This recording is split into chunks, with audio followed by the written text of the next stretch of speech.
Good afternoon, ladies and gentlemen. Today we will talk about an important topic about the sustainable consumption and production policy examples in Turkey and their impacts on low carbon emissions.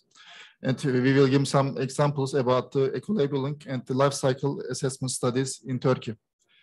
As you know, the pandemic process showed us that our consumption habits is very important in the effect of our Earth. Therefore, countries have started to build their policies and strategies on sustainable consumption and production. And it is aimed to change production and consumption habits with the help of policies which are sensitive to nature and our environment. In order to achieve these goals, eco-labeling practices such as carbon footprint calculation, also reducing carbon footprint, life cycle assessment is very important issues where the most important environmental impacts are calculated and sustainable purchasing, cleaner production drastically need instruments. At this point, any development in this instrument, Turkey, will provide positive contribution to the procedures and consumer habits and support the ideas investment in environmentally friendly technologies, supporting industry to innovate and improve national global environmental standards as targeted in the EU Green Deal. In this context, we are very happy to organize this event. And first of all, I would like to give the floor to Ms. Ezgi Akgedik, expert from Ministry of Environment and Urbanization and Climate Change. She will make the first presentation on Turkish environmental labeling system.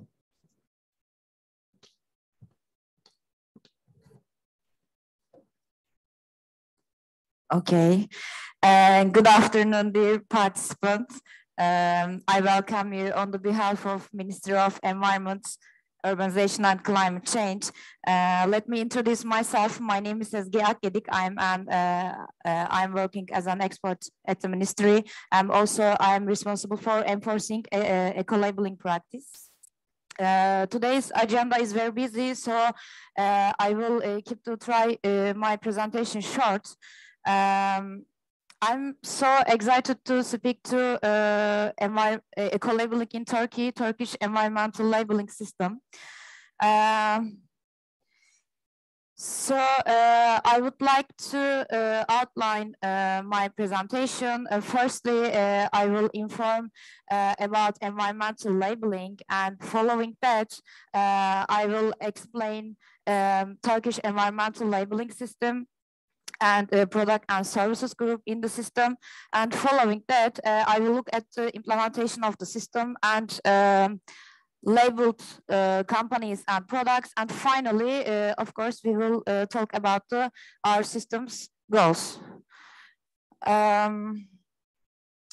Let's start with the definition of eco-labeling.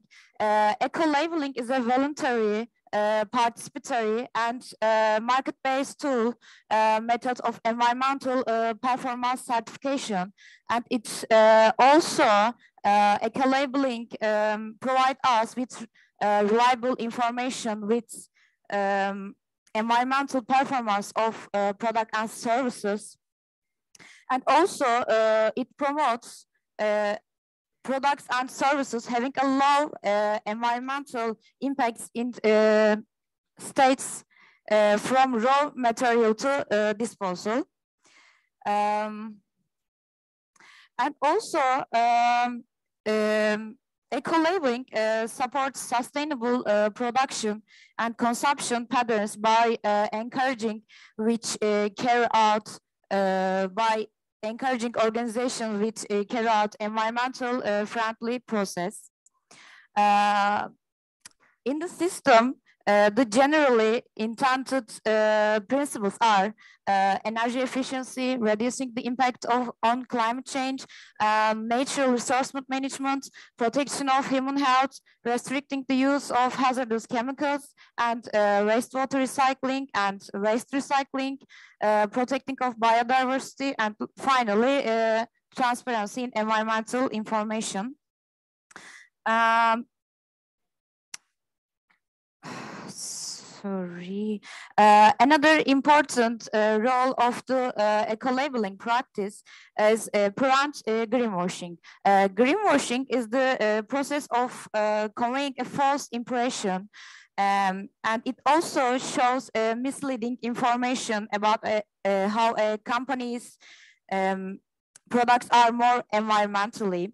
And since eco-labels are verified by independent verifiers, they can prevent unfair competition, and eco-labels can provide misleading claims. Here, and I would like at the history, and there are many systems in the world called eco-label, but we encounter with first example in Germany as Blue Angel, and following years in 1988 and 1989, we can see as Green Seal and Eco logo at North America and Canada, and following years we can see EU Eco label, and in our country eco-labeling practice are located on a national scale as a Turkish environmental labeling system. Today, this map demonstrates us environmental labeling structures almost everywhere in the world. Let's move on the relationship between our system and responsible consumption and production. Turkish environmental labeling system is considered to be an important tool in promoting sustainability and different sectors and providing responsible consumption and production patterns under the 12th goal of United Nations 2030 Sustainable Development Goals is the motivation of our system. And our aim is responsible consumption habits and encourage cleaner production, and to target, we aim to low carbon footprints. Also, this system is closely related many plans and programs such as EU Green Deal, circular economy, product environmental footprint, chemical strategy, taxonomy, and plastic strategy. I would like to elaborate on our system. When compared to other eco-labeling system, Turkish environmental labeling is a new system, new practice, and it was established in 2018. And following year, we published first criteria in the fields of textile, tissue paper, and ceramic. In 2020, also we have published new criteria in fields of touristic accommodation, hand dishwashing, personal care, and cosmetics product groups. Also, we can find products and services groups. So far, criteria we published in a total 6 groups, and also we have new term studies. These are glass products, detergents, paint and polish, hard surface cleaners, furniture, and financial services. And we aim to 12 product groups by 2023.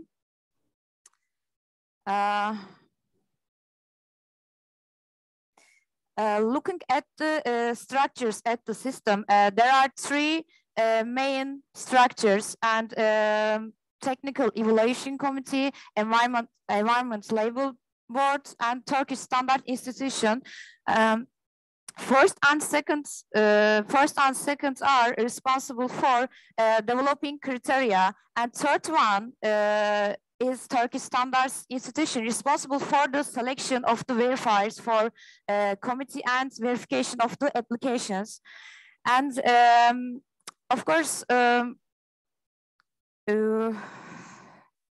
Ministry of Environment, Urbanization and Climate Change is the owner and responsible for all its states as a whole Turkish environmental labeling system. And another important aspect of the system is sustainable public procurement.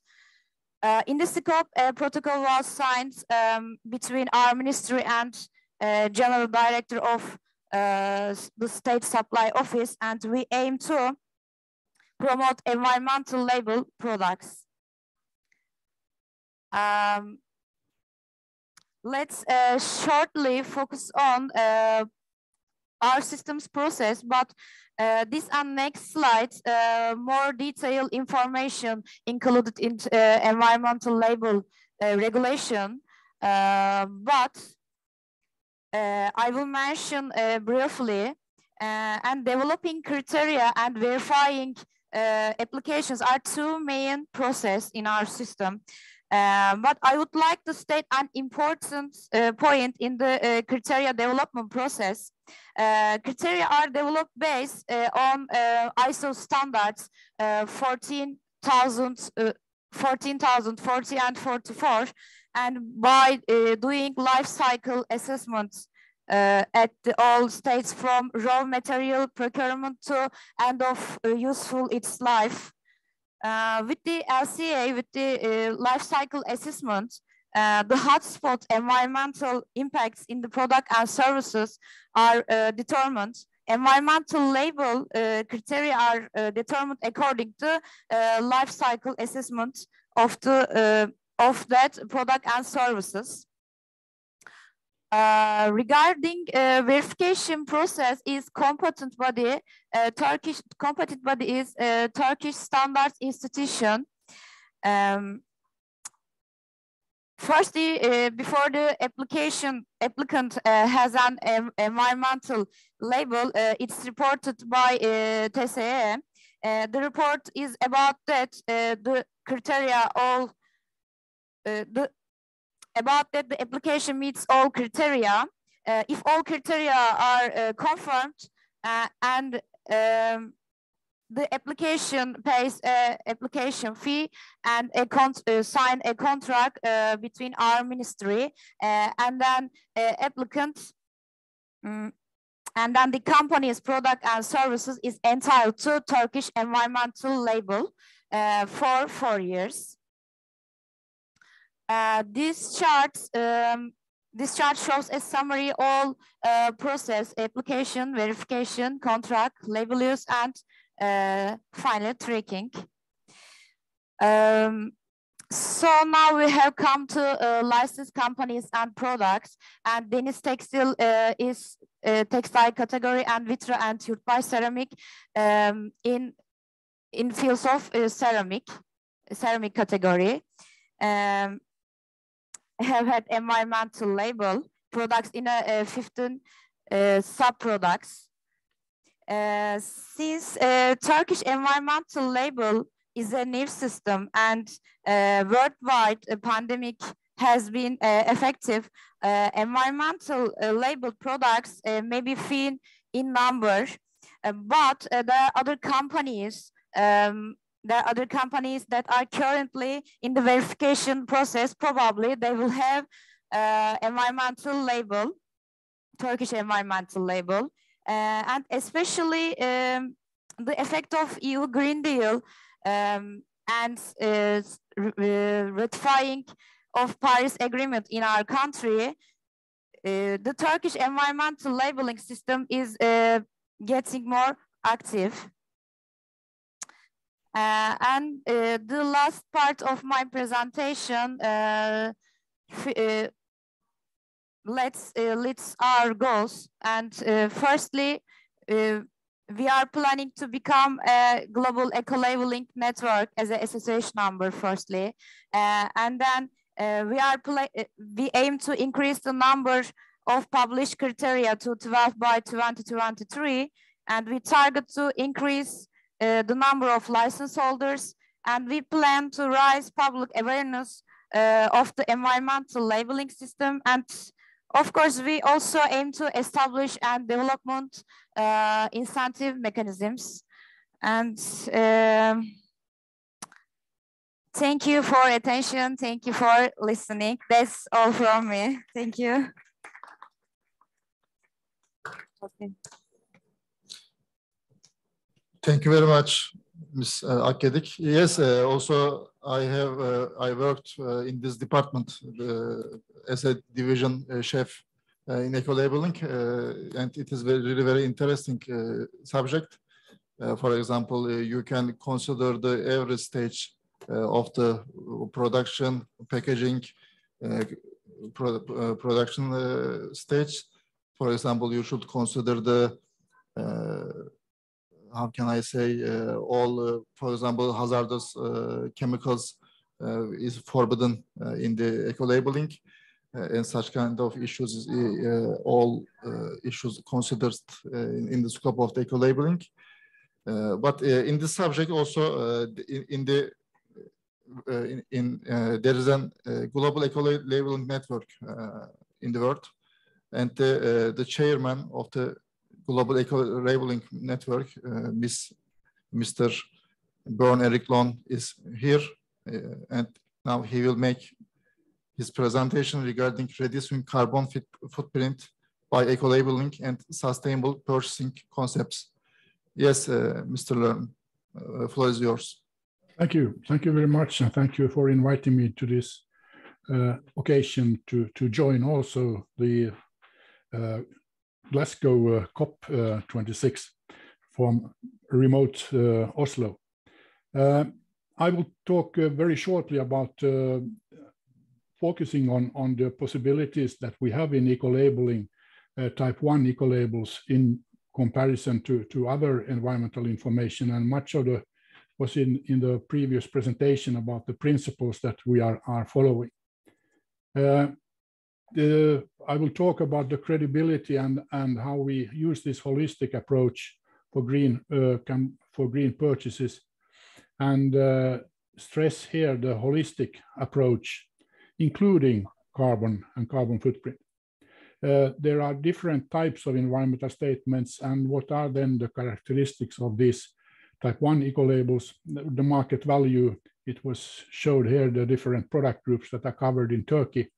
And then shortly a little bit more about, again, the Global Eco-Labeling Network that I'm chairing the board. It is about the holistic approach. It is about including climate change, the energy consumption and the energy carriers in use for the whole life cycle. It is about renewables in both in materials in the products and in the chosen of energy carriers. But it is also about, we have to think when we are buying products or services about hazardous chemicals in use in production or in the products at the end of the life, the biodiversity issues of where how are we affecting the land use and what kind of special issues should be covered in different product groups. And then naturally, one of the most important environmental features of a product, a good, is the quality, a good quality and a longevity, the possibility of keeping a product for long. So it is about thinking from raw materials to end of life, and there is always a risk for burden shift and greenwashing if you only focus on one of these issues. So you should think circular life cycle thinking, and including then the carbon footprint in all the phases of a product or a service. And there are defined by the International Standard Organization different types of environmental statements or eco-labels, environmental labels. The type 1 eco-labels that I'm talking about are like also type 3, the environmental product declarations. They are both certified. The environmental information is certified by third parties, independent third parties. While the type 2, the claims are self-declared claims that the producer can use, or a retailer or anyone. And in excess of these, we have other programs that can be, because these first of both type 1 and type 2, type 3, they are all voluntary labels, while you have some mandatory labels like the energy label in EU, which is based on a directive on eco-design of some products. And the difference between having a voluntary label and a mandatory label is very much about the market value. The producer or the one who puts a product on the market, they want to stress their environmental performance in a voluntary system by choosing one of these isotype labels. And as mentioned earlier, the type 1 eco-labels, they are identifying products and services that are more environmentally preferable than their traditional alternatives or the other products. So it is actually only for the best products. So there is a comparison included in the type 1 eco-label within the specific product category where we have made a criteria or the standard.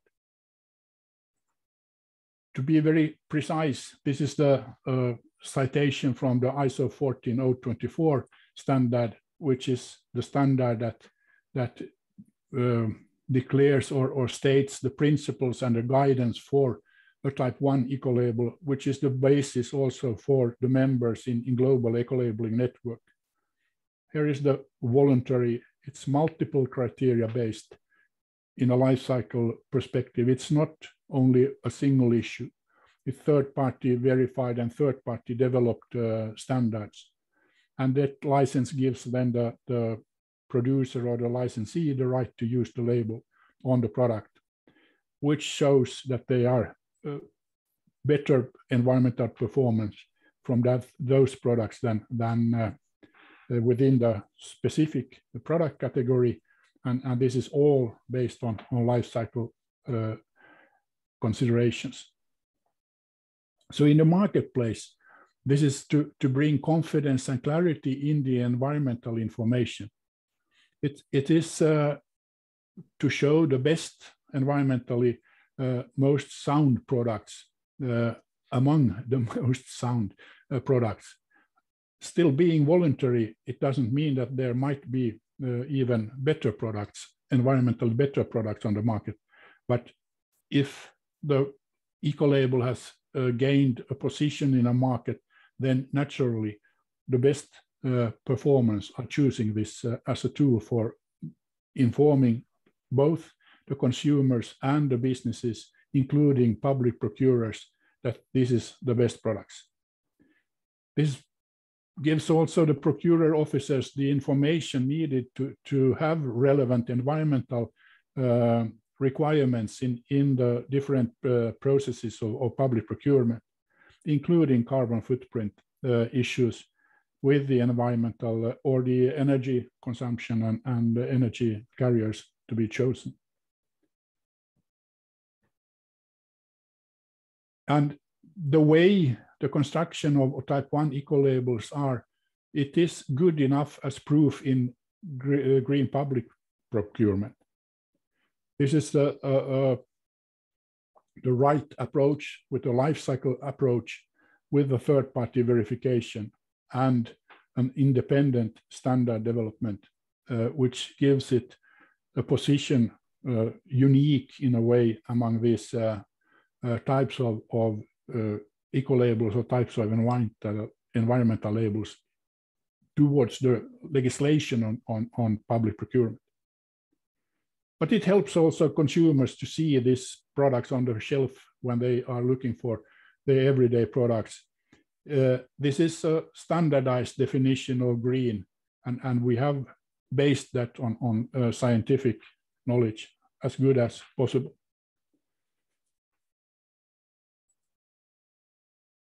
And then shortly about GEN, the Global Eco-Labeling Network was founded, as it was shown, in 1994 by 7 labels at that time. Now we are 35 members, and all around the world. I'll show the map in more detail that you saw earlier also. We work and promote, support each another, and the oldest one being the German Blue Angel, and then we also have very strong eco-label regional, both the EU eco-label and the Nordic eco-label, where I have been working for more than 25 years now in covering the 5 Nordic countries, initiated by the governments, but driven by own organizations in every country. And from the map globally, you can see that there's a lot of eco-labeling initiatives in Southeast Asia, several in China or parts of China, in Japan, in Oceania, and now also, luckily, we have had the first members joining us from South Africa. We have a big label in India on only building products. So far, they are not in other. It's connected to the Green Building Council, Indian Green Building Council, where the building materials are eco-labeled with this Green Pro eco-label. And as you can see, there are some in Europe, and then 3 US-based, the 2 mentioned earlier, and then the newest member, EPIT, or Global Environmental Council on ITC products, and 2 in South America, 1 in Brazil and 1 in Colombia. And they focus, as mentioned, in different ways. We have a very much focus on green public procurement in some countries, like in Korea, South Korea, or in Chinese Taipei, where it is actually in laws and regulations stipulated how much eco-label products should be bought. And then we have this broad spectrum labels in the Germany and the EU, Nordics 1, all initiated by governments, like also the Turkish one. And then more with a consumer perspective for smaller private organizations, both in Hong Kong, in Russia, from St. Petersburg, and in Sweden, also one run by the Environmental League, the biggest environmental NGO in Sweden. And then, as mentioned, this Indian one, and then this office electronics with the TCO certified from Sweden and EPIT from US. So it is a very broad spectrum where this instrument can be used and brings the credible information. So what I've tried to tell is that describe this voluntary market-based credible environmental information, and that it includes the carbon footprint reduction, considered what is possible and what is the best among the products in a product category. And by not only focusing on one thing, but covering all the important environmental aspects, there's no risk for burden shift or greenwashing. Thank you. Thank you very much, Mr. Lön. Also, the Bern put a good effort in the past for our Turkish environmental labeling system. He was an expert at that time before the establishment of the Turkish environmental labeling system. And with these studies, we put some additions, and we concluded all studies regarding establishment of our environmental labeling system. Also, from here, I couldn't see your face, Mr. Bern, but it is nice to hear your voice. But maybe at the end, when I change my, yes, I am now. See, hello. Yes, also the issue, greenwashing is important in eco-labeling, because when you buy something, buy a product, you can see that there are too many labels on it, but you are not sure that whether these are correct or not. Therefore, type 1 eco-labeling at this stage is very important to tell the correct things to you. Now, I would like to give the floor Ms. Özbilen. She is the chief researcher from the Scientific and Technological Research Council of Turkey, Marmara Research Center, and she will make her presentation about the examples from cleaner production projects and their relations with climate change. Thank you very much, Mr. Moralı. Thank you very much for inviting me to this nice event. Firstly, sorry for my voice. I am a little bit sick. Today, as Mr. Moralı mentioned, I will try to give some examples from cleaner production projects. I will try to introduce who we are, what we do. I will introduce you our institute. Environment and Cleaner Production Institute is one of the 7 institutes of TÜBİTAK Marmara Research Center.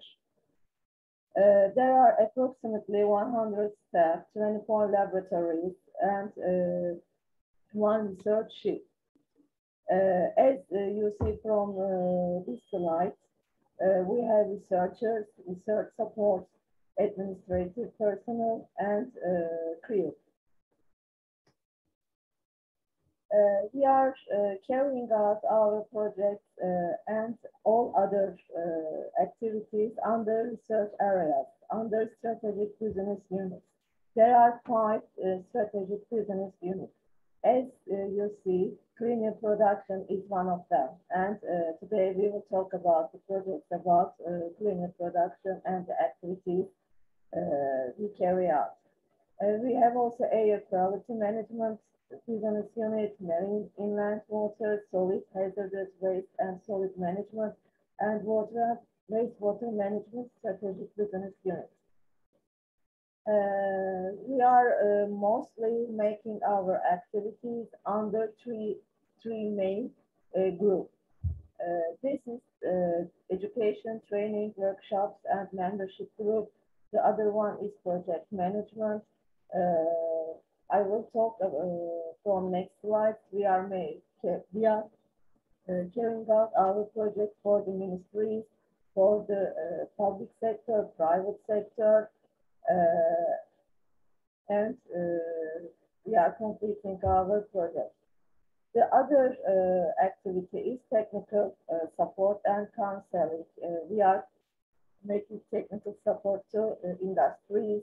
We are making with them, we are making cleaner production audits. And so, again, as you see from this slide, we are carrying out projects about energy efficiency, water efficiency, raw material sources efficiency. In briefly, we are carrying projects on resource efficiency potential and whole industrial sectors. I will try to give some project portfolio about cleaner production. You can see the names of the projects, and I will give details about the project. The first one was the assessment of technological needs and determination of greenhouse gas production potential. This project aims to determine the amount, method, and cost of greenhouse gases reduction originated from the industry. We have completed this project with Ministry of Science, Industry, and Technology. During this project, we have made online technical visits for 7 sectors, for the selected 7 sectors. We have determined the best available techniques and climate-friendly technologies on sectoral basis. Of course, this these techniques were suitable for our operations. Then we have analyzed the potential for reduction of greenhouse gas emissions and related costs due to technological transformation. In the end, we have prepared 8 different books, 8 different sectoral books, and we have published all the results within these books, and these books are published. The other project was the prediction of quantitative and monetary resource efficiency potential of the selected of the 5 selected sectors. After we have predicted the potential, we have expanded the results to whole manufacturing industry, all Turkish manufacturing industry. Then, after we have predicted, we have also performed environmental impact analysis of the potential. Then we have determined the factors affecting the resource efficiency. If we talk about the results, as you see, we have, if we talk about the whole manufacturing industry, we have 16% decrease in the reduction of environmental impact potential. Among the selected 5 sectors, as you see, we have 25% decrease in other non-metallic mineral sectors. If we talk about greenhouse gases, again, for the manufacturing industry, we have 14% decrease. And among the 5 sectors, we have 24% decrease in textile sector. After we have completed this project, we have decided to work on sectoral basis. We have studied on sectoral basis, and we have completed this project with the Ministry of Environment and Urban Planning. This project aims to aid the status, sectoral needs, cleaner production, potentially incentive mechanisms, and regulations of iron and steel and used industries. In this project, we have studied with these 2 sectors. We have evaluated the applicability of various cleaner production opportunities in Turkey. In the end of the project, cleaner production options and their feasibility analysis have been determined. Techniques, technologies, and legislations have been proposed for the national expansion of cleaner production application.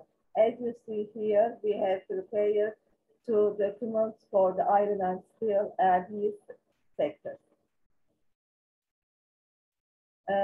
I want to mention that we are also National Cleaner Production Center of Turkey. After we had the National Cleaner Production Center, we have carried out excellent Central Cleaner Production Technologies project. This was the infrastructure project and an excellent center project. The aim of the project was to improve our infrastructure for the laboratories and for personal staff also. As you see, 3 main laboratories have been installed. The first one was the energy efficiency laboratory. We have developed our mobile energy efficiency instruments, and we are making energy audits with these instruments. The other infrastructure was wastewater laboratory. We have wastewater laboratory, but in the scope of this project, we have developed our laboratory. Again, we have developed our waste laboratory. Then we have environmental impact analysis infrastructure. In the scope of this project, we have started to make life cycle analysis, and we are determining environmental impact analysis. We are using GABI program, and we are making analysis. We are making sectoral analysis, especially I will mention in my next slide for ceramic and cement industries, and we have published the results. The other project was the preparation of guidelines related to resource efficiency, focusing on 8 industrial subsectors. We have studied with Ministry of Science, Industry and Technology. And again, all these documents, all these guidelines have been published. You can reach these documents.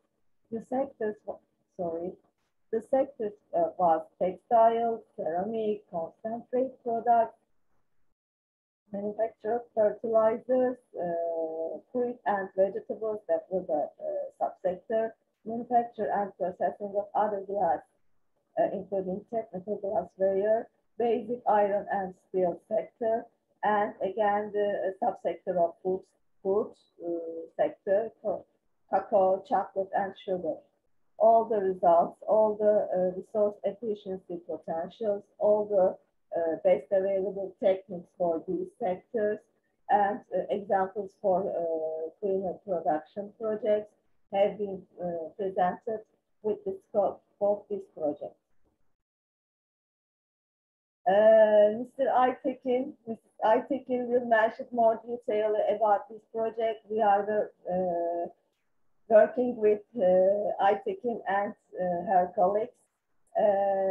This project aims to develop national database about for the life cycle analysis. In the first stage of the project, energy and water database have been developed, and today the project is going on, and today we are working on 4 different sectors for the database. As mentioned, Mr. Aytekin will mention. We are also making recovery project, circular economy project. That was rhodium was one of them. This project examines rhodium found in industrial wastewater containing valuable metals to be enriched. This project is to implement a cost-effective, environment-friendly, and sustainable pilot-scale industrial application. Ezgi Hanım talked about this project. It was establishing environmental level criteria in the touristic accommodation facilities. This project aims to develop environmental eco-label criteria for touristic accommodation services in line with EU eco-label directive. In scope of this project, essay analysis was done. In addition, user manuals were developed for ceramic, tissue paper, and textile sectors. All these results are presented by the ministry. You can reach the results from the website. In the beginning of my speech, I had mentioned about life cycle analysis for sectoral base. We have made analysis for ceramic and cement results. We have determined cleaner production options, and we have presented the results to the journals that they are published. Şema Hanım, if you summarize quickly, because we have time constraints, we have only 20 minutes for the other present. Last two. If you hurry up. We are also making trainings, on-site cleaner production audit trainings. As mentioned, we are making cleaner production audits. Thank you very much for listening to me. Thank you, Ms. Özbilen, for your detailed information in your presentations. Yes, we also, in eco-labeling area, we worked with the Scientific and Technology Research Council of Turkey, and really there's a good infrastructure, technical infrastructure and basic in our in this department, cleaner production department. But as I said, all of these eco-labeling studies also based on some life cycle inventory, life cycle studies. Therefore, at this section of the event, I would like to give the floor to Ms. Belçim Aytekin Keskin. She is an expert from the Ministry of Industry and Technology, and the subject is the National Life Cycle Inventory Database for Turkey. Yes, floor is yours, Ms. Keskin.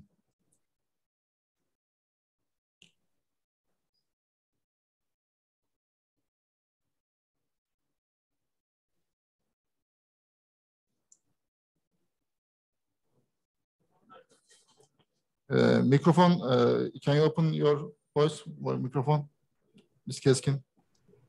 We couldn't hear you now. Sure. Thank you, Mr. Chairman. First of all, I would like to welcome you and say good afternoon, everyone. I hope this meeting will be beneficial for you. I'm going to mention about National Life Cycle Assessment Database. As you can see, yes, sorry. In my presentation, I will cover the titles that you are seeing respectively, aims and outcomes of the project, system boundaries, development of energy and water data sets, critical review of energy and water data sets, expansion of the database, activities planned for 2022. The National Life Cycle Assessment Database has been developed by TÜBİTAK Marmara Research Center and funded by the Ministry of Industry and Technology since 2017. Aim of the project is to support sustainable development in Turkish industry and also to obtain economical and environmental benefit through resource efficiency. There is a need for a database which is constituted with data collected from reliable sources and recorded currently in a systematic way to sustain and increase reliability of LCA results in Turkey. While the dissemination of environmental impact analysis and life cycle assessment analysis in the next period is one of the objectives of the development of the database, but we think that another objective should be to produce information for policymakers and industry. The project comprises two phases. Phase 1 completed in 2020. Phase 2 is going to be completed by the end of 2021. The outcome of the first phase includes development of methodology, roadmap, administrative structure for database management, development of the database management system, development of water and energy datasets, critical review of water and energy datasets.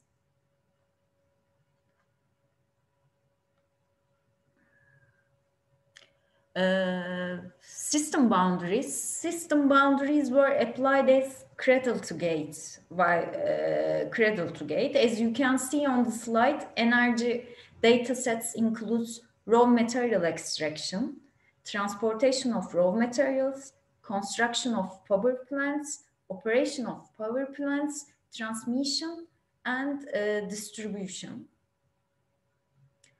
As on the slide, the water data sets includes supply of raw water from the sources that are ground and surface water, treatment of the raw water, transmission of tap water to the distribution structure.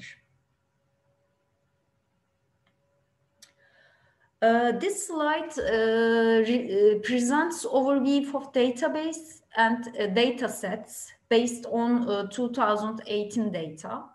The energy production dataset was developed on the basis of 16 unit processes for power generation, transmission, and distribution. They are calculated from 84 plants. On the other hand, water supply data set calculated on the basis of 58 unit processes.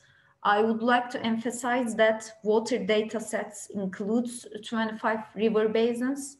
Also, data from 125 drinking water treatment plants has been used.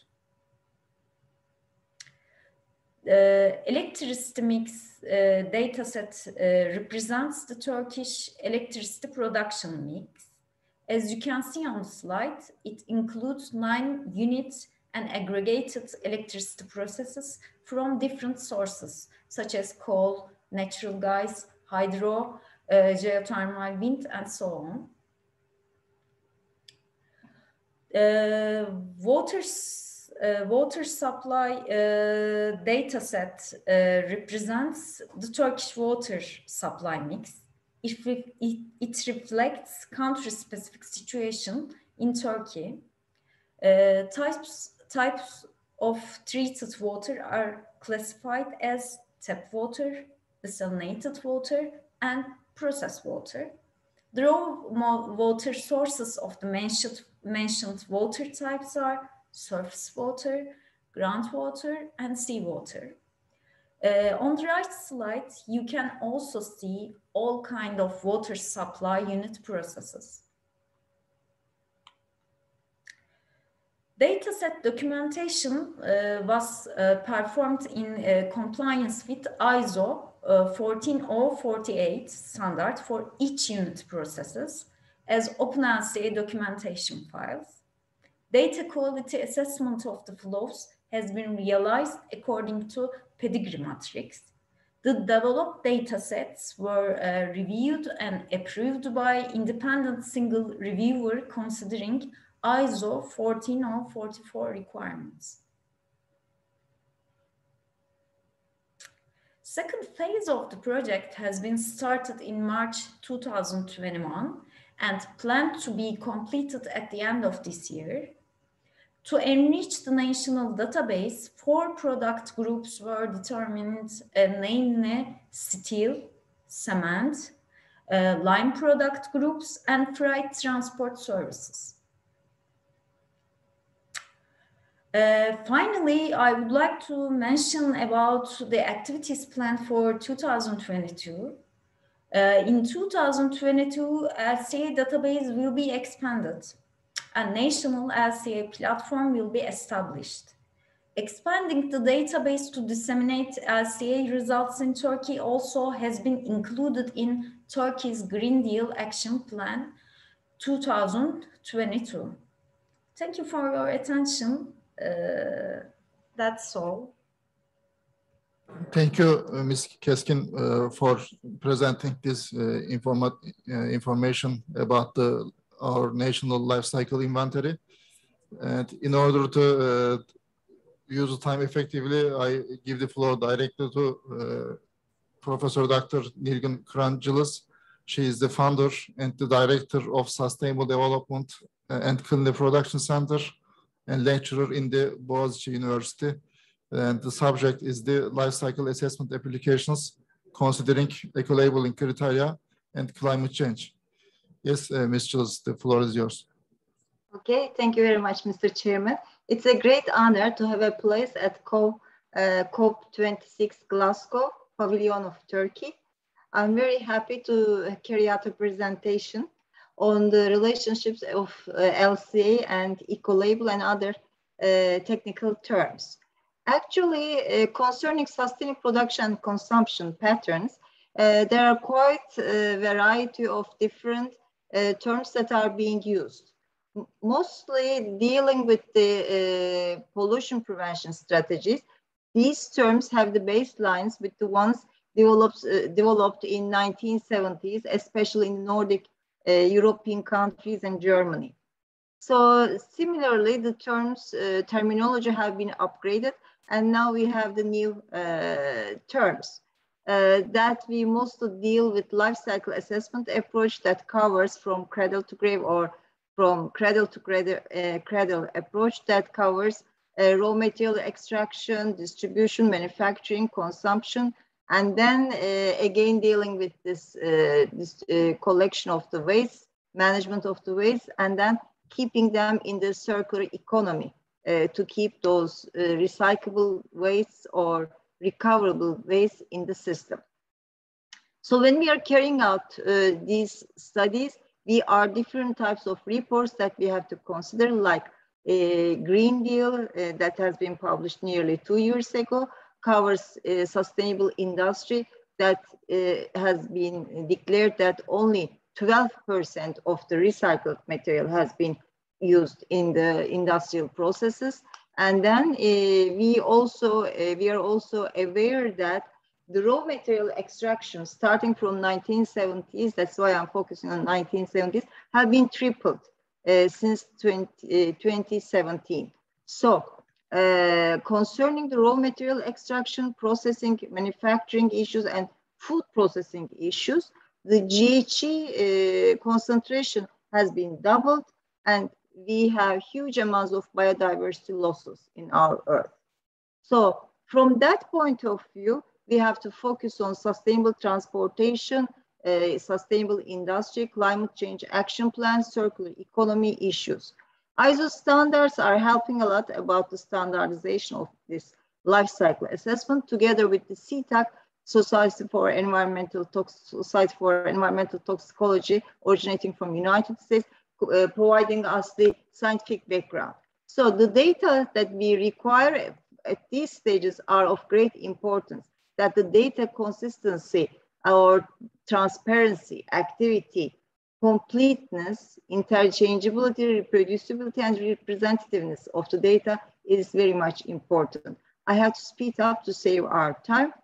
Okay, the life cycle assessment methodology, as we are all very much aware of this midpoint, endpoint relationship coming from the inventory phase, we need to carry out a detailed input-output balance, energy balance, mass balance, or raw material extraction systems that will have their impact on the manufacturing processes, and that will go through this midpoint issues, midpoint environmental impact categories. So lots of different emissions and waste will lead to different midpoint categories that we need very efficient softwares and databases to analyze. The conversion of the raw material into this, let's say, manageable or complete or accurate or transparent, reproducible data is very much important. That at the end, we need to declare everything in people, planet, profit, that human health, ecosystem health, and resource conservation concept.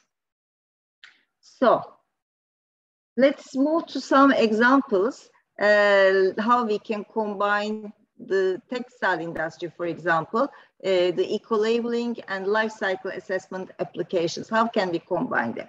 When we check the eco-labeling going on about textile all around the world, there are huge numbers of, as you can see, labels that are being declared and being used in different parts of the world, starting from Europe or Asia, Africa, etc. And these labels, like in other sectors, focus on different parts of the product from different perspectives. So depending on the, let's say, sensitivity of that area or the market requirements, the market of that product group, country, the criteria developed may differ. Okay, I will be talking about one of our Rio Plus 20 Awards life cycle success stories in Turkey. This is an applied study that was quite hard to get data, and as I mentioned, hard to evaluate the raw data. We focused on organic and conventional t-shirts with organic cotton growth and substitution of chemicals in the dyeing processes. Of course, as you can see here, the aquatic eutrophication showed variations due to the not only manufacturing processes in the dye house, but also from the emissions coming from the agricultural facilities. As you can see here, the traditional t-shirt and the eco t-shirt show variations from the point of acidification and aquatic eutrophication. So I would like to draw your attention to this cultivation activities that are very much important for the life cycle stage of a traditional t-shirt. But if we substitute if we go for organic cotton growth and substitute the conventional chemicals or eliminate certain chemicals in the dye house, we will be having a quite successful eco t-shirt production. At the end, let's give some idea, let's give some figures about the global warming potential of these two different products that we go for the assessment of different greening activities that around the scenario. One of the scenarios was 100% green production with the organic agriculture and green dyeing recipe. The other one was 75% organic cultivation and then again green dyeing recipe. The other one was 50, and the other one was the conventional one. As we have seen, the 100% organic agricultural facility was impossible. We got sufficient results supporting the farmer, nearly around 65% organic cotton growth. So 35% was lost. I will move to another example that was supported by one of our foundations, recycling foundations in Turkey, Çevre. With one of my young researchers, I have carried out the comparison of PET plastic bottles and glass bottles. We found out that we focused that they are providing the same service with certain functional units, like one bottle of water, and the number of bottles in one pallet are defined, and the transportation of the vehicle is also defined. And at the end, we have found out that it wasn't that much accepted. The the overall environmental impact of glassware bottles or colors of bottle recycling was quite effective on the potential environmental impacts. The reason for that is that the glass manufacturing needs high amounts of energy consumption, which means high amounts of carbon dioxide emissions, and the impurities in the glass products and also the recyclability of the glass of the ingredients of the glass products may create some problems. And then we move to the shopping bags. The shopping bags, we paid attention that when we were selecting the research paper, we paid very much attention that the shopping bags were providing the same service, the service of 31 liters of clothes, for example, and their weight is different. When we investigated the results of the study, we've tried to highlight the reasons for the changes in the transportation or in the packaging, etc., life cycle stages of these packaging bags. And we have seen that the plastic packaging, when we concern recycled material in it, it will be like 30% of the overall global warming potential of the life cycle of that plastic bag. However, if we use virgin material, then it will be doubled. I mean, the effect of this raw material in that plastic bag life cycle assessment will be doubled. So this is very much...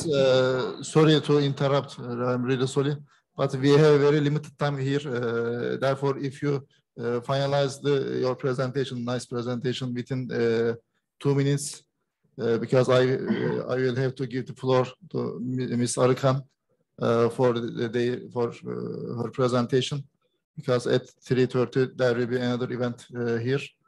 Thank you very much for your understanding.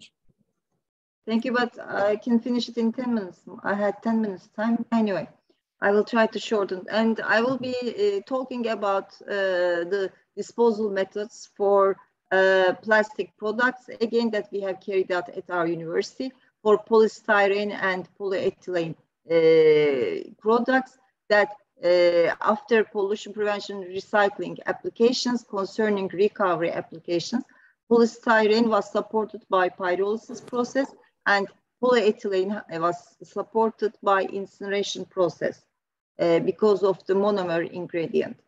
Then I will be mentioning our last summarized study, which was carrying out the eco-labeling criteria development for personal care and cosmetic products that covers, again, huge numbers of labels defined in the world with different criteria being focused by them. We carried out a general summary, and then we try to, with our life cycle assessment applications, we try to concern the impact of these criteria for the stages of, for the life cycle stages of each product, as you can see. And here are the results that can be summarized from this personal care products from the point of global warming potential, production. So as you can see, the global warming potential is very important from the raw material selection. Toxicity is very much important. And so I would like to thank you very much. It was a short time. And today is very important day for the Republic of Turkey, that it's the day of death, our leader Mustafa Kemal Atatürk. So I would like to convey my gratitude and respect to our leader, endless leader. Thank you very much.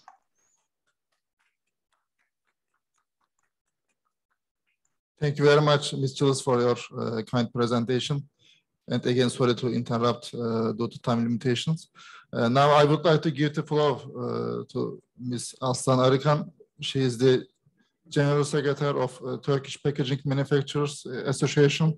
And the topic of the event now is the packaging for environmental sustainability. Yes, the floor is yours. Thank you, Mr. Moralı. Good afternoon, ladies and gentlemen. It's a pleasure and I am honored to join you for COP26 at the Turkish Pavilion.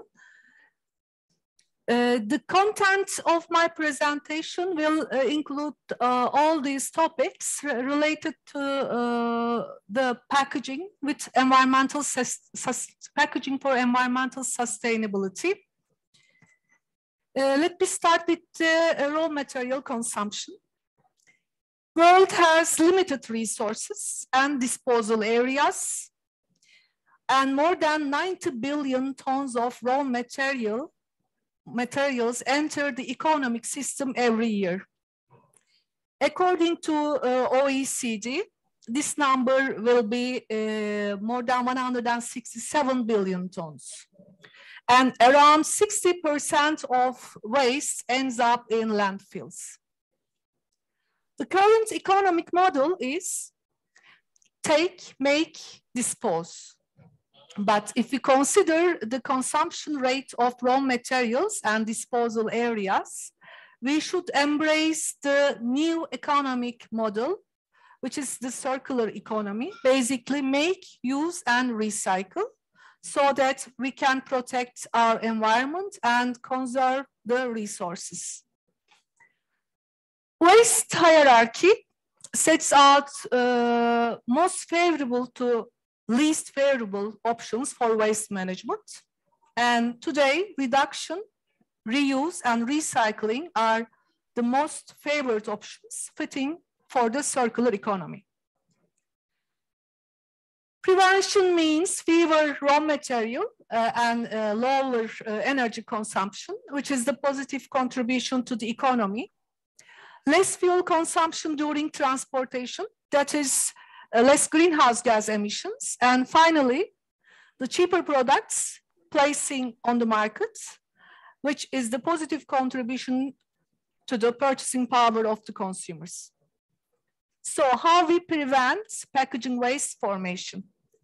We can remove packaging or reduce packaging. If we remove packaging, there will be low product preservation and increased risk of food waste. So the reduction is mostly a favorable method to prevent waste, packaging waste formation. Of course, there are some opportunities and risks, but our purpose should be to develop high-performance materials with less material, high-performance products with less material. So under-packaging is dangerous because we will waste food. Over-packaging that we don't want because we don't want to generate waste and we want to conserve our resources. So we have to find the optimum point for good and effective packaging design. As the speakers mentioned, we have to perform life cycle analysis, and we shouldn't forget hygiene. There should be trade-offs between food waste and packaging. Our motto should be for packaging as little as possible, but for food, less food waste as much as necessary. Those are the examples.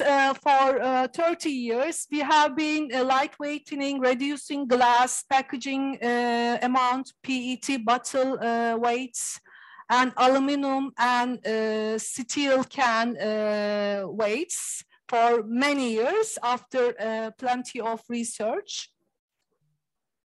But those studies still continue. We continue those studies. I don't mention all of the examples, but we are trying to reduce packaging waste and weight. For example, we are also developing the greener technologies like hybrid printing systems, which eliminate chemicals and solvents during printing. As you know, renewable materials are always good alternatives to plastic materials. I will mention more detail. For example, in Turkey, we have 100% bioplastic cargo, compostable cargo bags for our bubble wrap cargo bags. And also paper-based products are always good alternatives to plastics, as you see in the examples.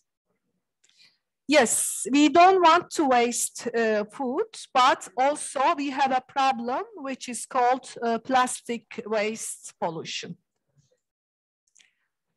As I mentioned, we have to move forward to circular economy, and maybe you know, Ellen MacArthur Foundation focused on new plastics economy, which basically focuses renewable materials and more recycling. I want to show some statistics. The total current emissions of the world are generated from 55% generated from energy use, which means the fuel in our cars or electricity that we use every second. The remaining 45% is generated by manufacturing.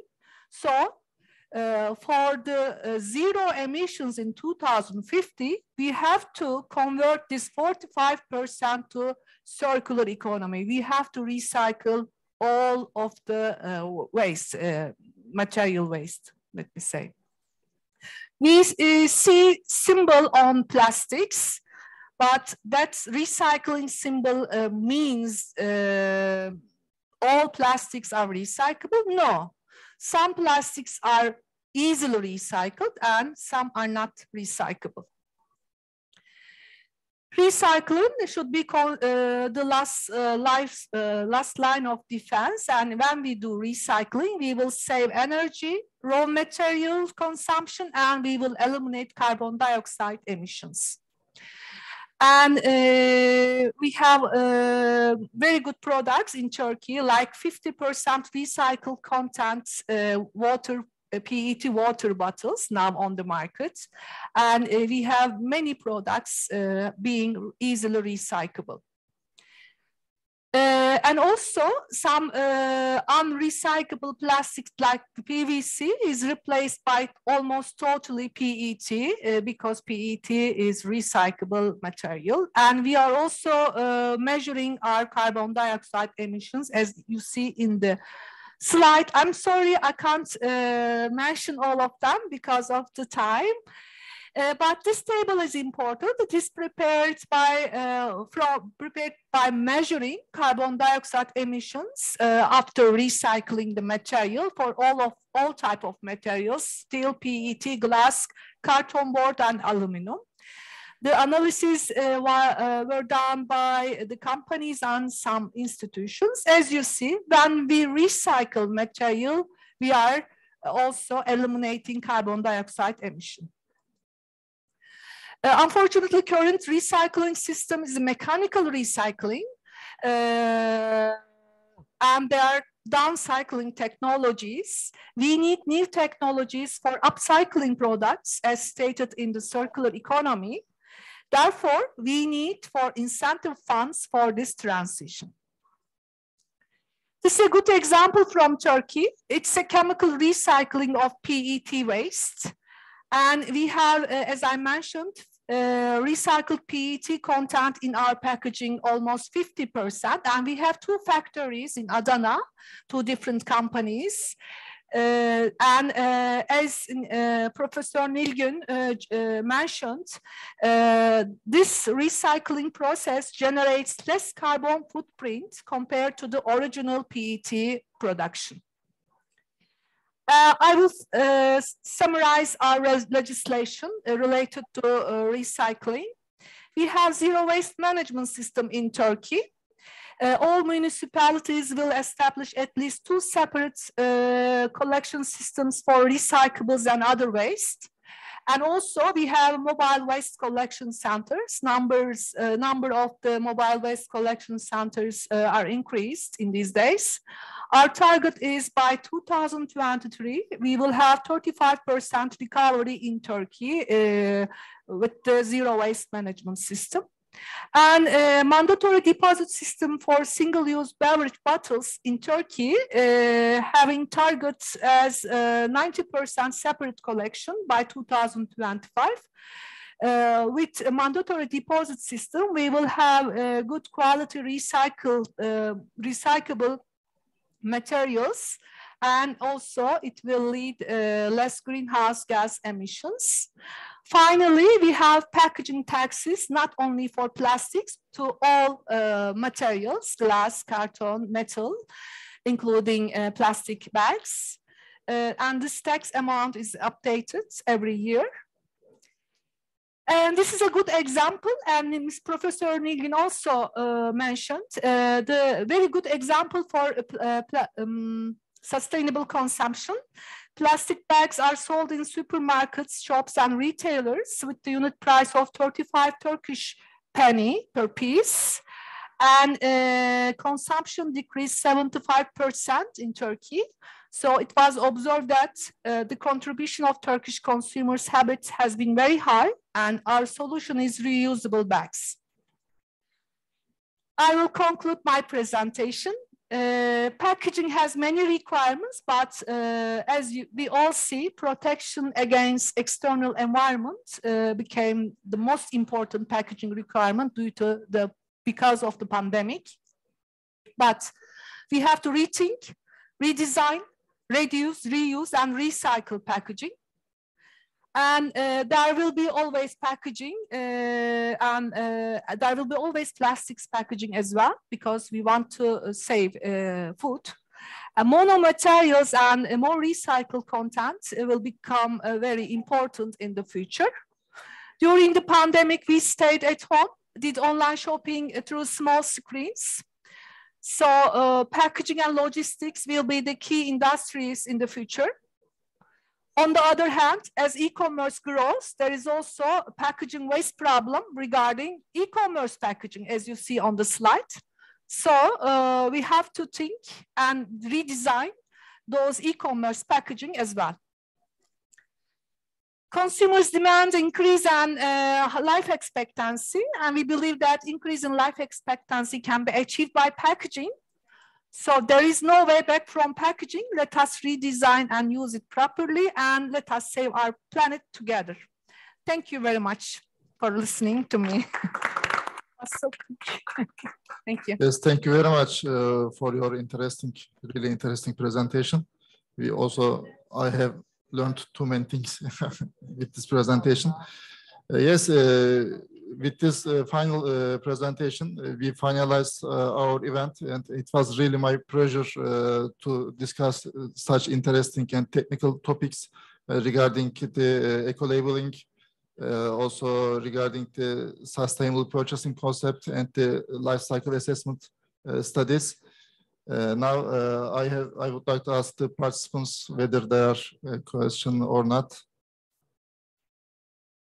It seems there is no questions. Now, I would like to take a hybrid photo with the other participants. Let me give my camera.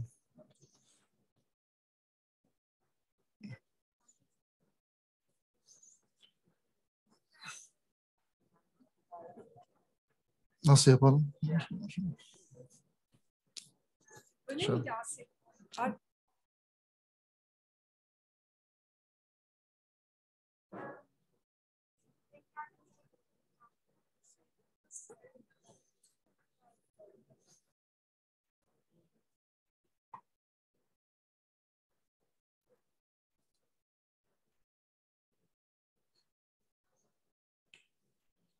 Yes, thanks again for your participation and presentations. Now we can finalize our event. Thank you very much.